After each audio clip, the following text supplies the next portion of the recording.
비공개로 꼭꼭 숨어 있다가요. 2박 3일 일정을 마치고 5시간 전에 돌아갔습니다. 많은 질문이 쏟아졌습니다. 그 길에 말이죠. 함께 보시겠습니다.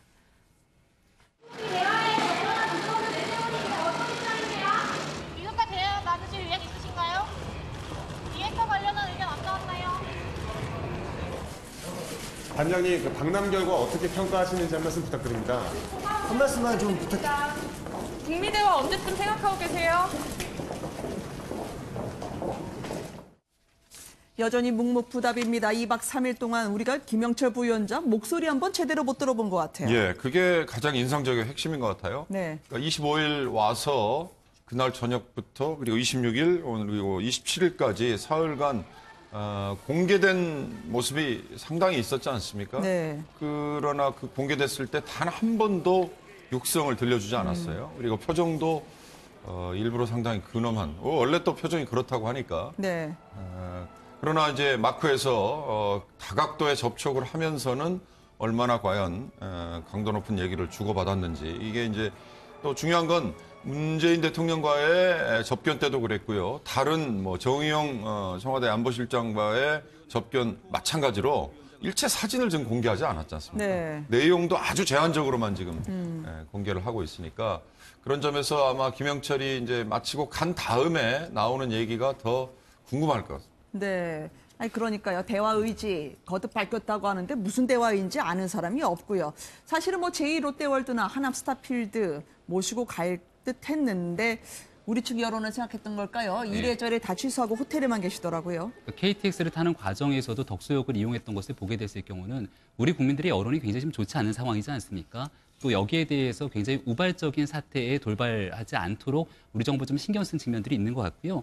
100층이 넘는 제2롯데월드에 올라가서 같이 이제 식사를 하고 서울의 발전된 모습들을 바라보고 이야기를 한다면 조금 더 상징적인 의미를 갖지 않을까라고 고민했던 것 같습니다. 네. 또 하남 스타필드 같은 경우에도 사실은 가보면 이제 대한민국이 이와 같이 굉장히 복합 쇼핑몰로서 우리나라의 문화 공간들이 얼마나 성장했는지도 볼 수 있는 하나의 기회가 될 수도 있겠지만 여기서 대중들과 마주쳤을 때 사실은 우리 정부가 얻을 수 있는 이득이 별로 없었다라고 판단했던 것 같고요. 네. 결국 워커힐 호텔, 그러니까 아차산 자락으로 둘러싸여 있기 때문에 특별하게 누군가의 접촉들을 차단하기 아주 좋은 공간이죠. 여기에서 대한민국 정부의 핵심 관계자들과 함께 북미 회담을 앞으로 어떻게 이끌어갈 수 있을 것이냐, 비핵화, 뭐 남북 정상회담 등에 대한 실질적인 논의에 집중했던 것 같습니다. 워커힐 호텔이 사실상 서울의 판문점처럼 회담본부 역할을 했습니다. 3층을 통째로 빌려가지고요. 계속 안보 책임자를 줄줄이 만나고 돌아간 김영철인데요.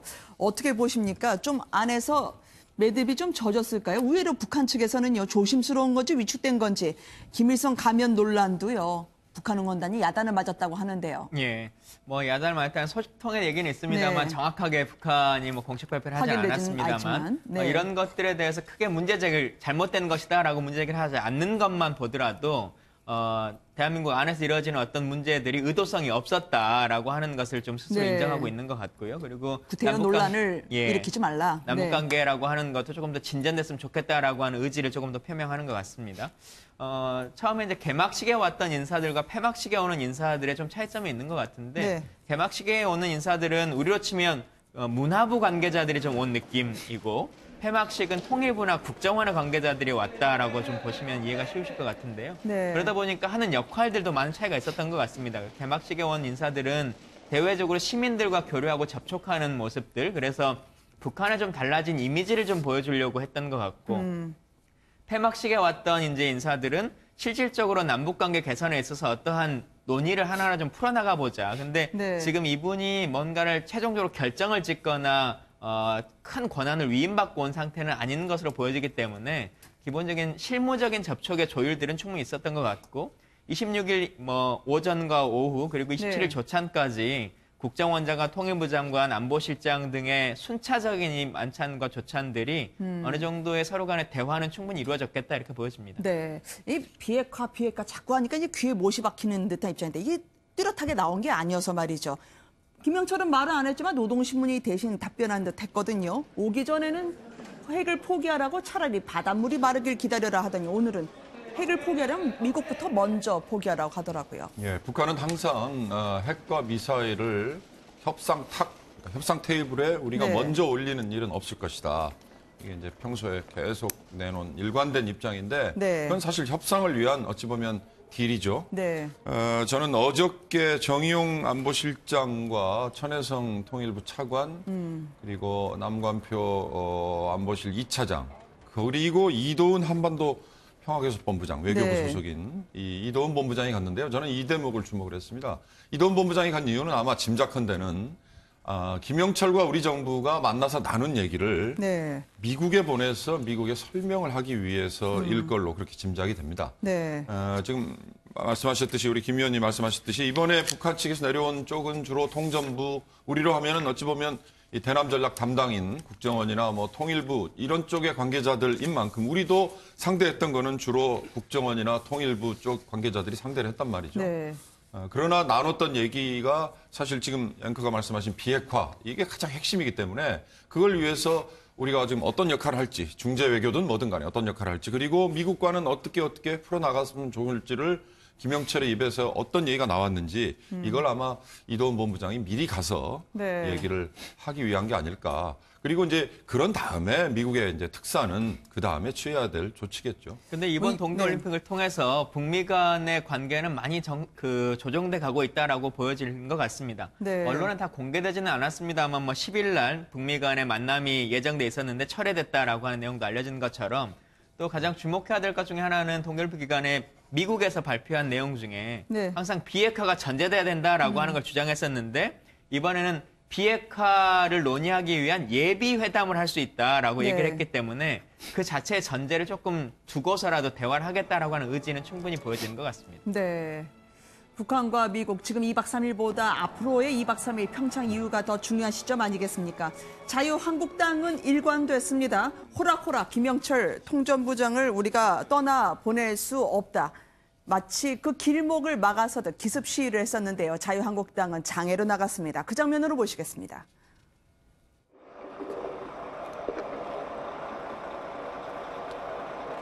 국제적인 전범 김영철이 고개 빳빳이 들고 이 땅을 밟았다는 사실 하나만으로도 이미 충분히 치욕토는 이 마당에 단 한마디 사죄가 없이 김영철을 돌려보낼 수는 없다. 김영철을 최고의 국빈 대접으로 극진히 모신 문재인 정권에 대해서도 우리는 분노를 금할 수도 없다. 김영철은 사죄하고 돌아가라! 돌아가라! 돌아가라! 돌아가라! 김영철은 무릎 꿇고 사죄하라! 사죄하라! 사죄하라! 사죄하라! 지난번에 통일대교에서 깔았다가 놓치지 않았습니까? 오늘은 전진교까지 갔다는 자유한국당입니다. 이 다리에 펼쳐진 태극기. 김영철이 봤을까요? 네. 아직 만났다는 소식이 안 나오네요. 아마도 전진교를 통하지 않았다면 또 다른 우회도로로 갔을 확률이 있다고 그래요? 보여지는데요. 여기에 네. 대해서는 아마 김영철이 돌아가고 난 뒤 이제 우리 정부가 공식적으로 브리핑을 하겠죠. 어느 교회로 돌아가게 됐는지. 네. 아마도 저와 같은 내용들을 사전에 인지하고 있었기 때문에 전진교를 갔을 확률은 없다라고 보여지는 거고요. 자유한국당 입장에서는 김영철의 방남에 대한 문재인 정부에 대해서 강력한 비판을 하지 않을 수 없을 겁니다. 그러니까 천안함 폭식의 주역이기도 하고요. 네. 실질적으로 북한이 바라고자 하는 것들이 여러 가지가 있을 건데 일단은 미국과의 대화가 첫 번째 의도 아니겠습니까? 근데 그 미국과의 대화에 대해서도 결국 비핵화가 전제가 돼야 될 것인데 여기에 대한 북한의 의도를 상당히 의심하고 있는 게 자유한국당의 입장일 거고요.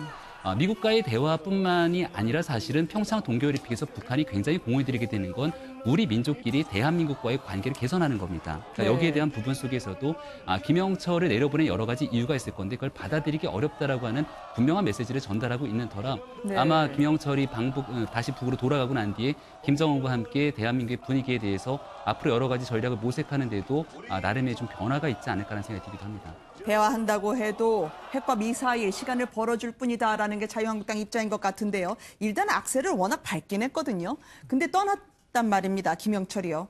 어떻게 브레이크 언제 밟죠? 저거? 근데 폐막식에서 김영철을 면전에서 볼 수 있는 공간에서도 한마디도 하지 않으셨기 때문에 이 네. 행위들이 실제로 김영철에게 전하는 메시지인 것인지 아니면 국내 안에서 어떤 정치적 액션인지에 대해서는 조금 더 시민들이 판단하실 것 같고요. 네.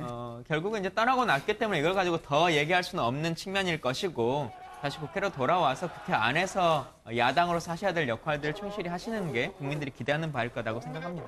청계광장에 15만 명 규탄 대회, 경찰 추산은 3만 명이었습니다만 어쨌든 오늘까지도 고였던 자유한국당이었습니다. 이명박 전 대통령도 천안함 행보에 나섰네요. 천안함 기념관 찾아간 모습이 전격적으로 공개가 됐습니다. 왜 예. 가셨을까요? 글쎄요, 이제 아마 보수층의 어찌 보면 이 김영철을 보는 눈 이거에 대해서 이명박 대통령 나도 같은 생각이다. 뭐 이런 네. 입장을 아마 밝힌 걸로 해석이 되죠. SNS에도 뭐 글을 또 올렸더라고요. 네. 천안함 기념관 다녀온 다음에 아마 올린 것 같은데 이명박 대통령 입장에서는 사실 그렇다 하더라도 지금 사위까지 소환 조사를 받았고 또 사위가 뭐 다른 명목으로 뭐 뇌물수수 뭐 이런 식으로 지금 금융권 구속영장이 인사 소개 명목이요. 예, 네. 구속영장이 지금 청구가 돼서 발부가 될 판이다 이러는 거 보면 그리고 아들인 이시영 씨도 뭐 열 몇 시간 조사를 받았다는 거 보면 점점 이명박 전 대통령 본인의 조사가 지금 임박했다 이런 네. 생각을 좀 할 것 같아요. 근데 모르겠습니다. 저는 뭐 천안함 저렇게 기념관에 간 거는 그거와 연결시켜가지고 행보를 해석하기에는 좀 무리일 것 같아요. 네. 무리는 아니라도 그렇게 보고 싶지는 않습니다. 그러나 어찌됐든 이명박 전 대통령 역시 보수 정부를 이끌었고 그리고 지금 보수 세력들이 김영철을 바라보는 그 착잡한 심정 그거에 대해서 본인도 같은 생각이다. 이걸 뭐 밝힌 걸로 해석하고 싶습니다. 검찰 소환을 앞두고의 방문 때문에요. 보수 직결까지 이런저런 얘기가 나오는데 교수님 네. 어떻게 보십니까? 그러니까 이명박 전 대통령이 하고 싶은 얘기 메시지는 분명하죠. 지난번에 있었던 기자회견을 통해서도 이거는 나를 대상으로 한 게 분명하다. 그러니까 네. 정치 보복에 대한 메시지를 분명하게 전달하고 있는 거고요. 그러니까 실질적으로 평창 동계올림픽에 대해서도 유칠한 장본인이기 때문에 네. 여러 가지 참모들이 반대되는 의견이 있었음에도 불구하고 평창 동계올림픽에 참석하지 않았습니까? 네네. 결국은 검찰의 소환 조사를 피하기가 어려울 텐데 검찰의 소환 조사를 받고 구속영장을 만약 검찰이 청구하게 된다면 이전 대통령이 갖고 있는 여러 가지 혐의와 별개로 지금 있는 한반도의 어려운 상황들을 이야기할 것이고 이러한 정치 보복이 과연 국가의 미래에 도움이 되는가 이와 같은 메시지를 전달하지 않을까 생각이 됩니다. 네. 위원님 어떻게 보세요? 뭐 김영철이 저 문제에 있어서 그 주범이라 할지라도 이명박 대통령이 군 통수권자로서 있을 때 벌어진 일이지 않습니까? 그쵸. 사실은 저 46 용사에게 대해서는 저희 가서 뭐 천안함 주범이 어떻고라고 하는 정치적인 발언보다 통수권자로서의 반성과 사과들이 훨씬 더 중요하지 않았을까라는 생각이 들고요. 지금 시기에 저 행보를 보이시는 것이 너무 정치적으로 빚어준다. 그래서 천안함 용사까지도 정치적으로 악용하려고 하는 것이 보수를 지향하는 분들에게도 별로 적절하지 않은 것 같다 이렇게 생각합니다. 네. 천안함 주범에 대한 국민적인 여론도 역시 함께했던 이번 김영철 방문이었습니다. 오늘 함께해 주신 세 분께 감사드립니다. 예. 고맙습니다.